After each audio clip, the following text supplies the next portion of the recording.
সংসদ নির্বাচনে প্রার্থীদের আগ্নেয়াস্ত্রের লাইসেন্স দেওয়ার সিদ্ধান্ত নিরাপত্তা নিশ্চিতের পরিবর্তে পরিবেশকে আরও সহিংসতার মুখে ঠেলে দিতে পারে বলে আশঙ্কা করছেন নির্বাচন পর্যবেক্ষকেরা। বলছেন, এর অপব্যবহার জনসাধারণকেও হুমকির মুখে ফেলতে পারে।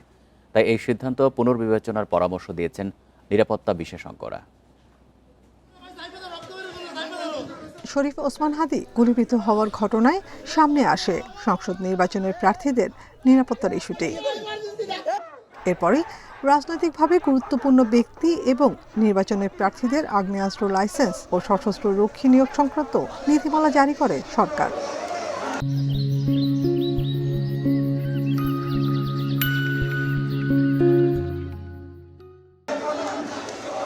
নির্বাচন কমিশন বলছে, তাদের সঙ্গে আলোচনা ছাড়াই স্বরাষ্ট্র মন্ত্রণালয় এই সিদ্ধান্ত নিয়েছে। নীতিমালায় লাইসেন্স পাওয়ার যোগ্যতায় বলা হয়েছে, সংসদ নির্বাচনে অংশগ্রহণের জন্য মনোনয়নপত্র দাখিল করতে হবে। ব্যক্তিগত আয়কর সংক্রান্ত অংশ এক্ষেত্রে শিথিল থাকবে। যদিও আগ্নেয়াস্ত্রের লাইসেন্স পেতে আবেদনকারীকে বছরে কমপক্ষে 2 লাখ টাকার আয়কর দেওয়ার নিয়ম রয়েছে। নীতিমালায় এমন ছাড়ের বিরোধিতা করেছেন বিশেষজ্ঞরা। বলছেন, আইনশৃঙ্খলা পরিস্থিতির উন্নতি না করে এ ধরনের বিকল্প হতে পারে আরও বিপজ্জনক। অস্ত্রের ভালো ব্যবহার, নিজের নিরাপত্তার প্রশ্ন সবচেয়ে বড়, যে আমার সাংবিধানিক গ্যারান্টি, আমার জীবনের নিরাপত্তার প্রয়োজন, এটার জন্য যেমন ব্যবহার করতে পারে, তেমনি সেটা দিয়ে অপব্যবহার করতে পারে। তা নইলে অস্ত্র আইন কিন্তু হইতো না। কয়জন ক্যান্ডিডেট হবে এটার জন্য আরও আকর্ষণ বাড়ানো হলো, যে ক্যান্ডিডেটরা অনেকেই জানে যে আমি এমনিই দাঁড়ালাম, আমার নাম ফুটলো, আমি এখানে দাঁড়ালাম। এখন অস্ত্রটা পাওয়ার জন্য যে কিছু কিছু লোক এসে ক্যান্ডিডেট হবে না, সেটা আমি পরিপূর্ণভাবে, আমি একটা নাগরিক হিসাবে আই ডোন্ট ফিল সেফ।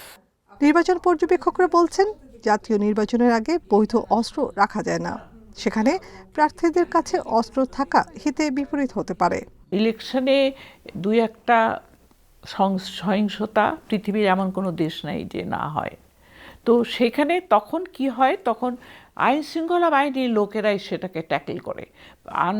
হাতে, ক্যান্ডিডেটের হাতে কিংবা ক্যান্ডিডেটের গানম্যানের হাতে অস্ত্র তুলে দেওয়া, আমি মনে করি যে একটা আরেকটা ফ্রন্ট খুলবে, সহিংসতার একটা ফ্রন্ট খুলবে। এটা আরেকটু চিন্তা ভাবনা করে দেওয়া উচিত।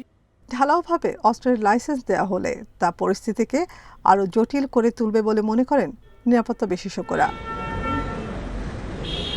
Nafiza Dubla, independent news, Dhaka.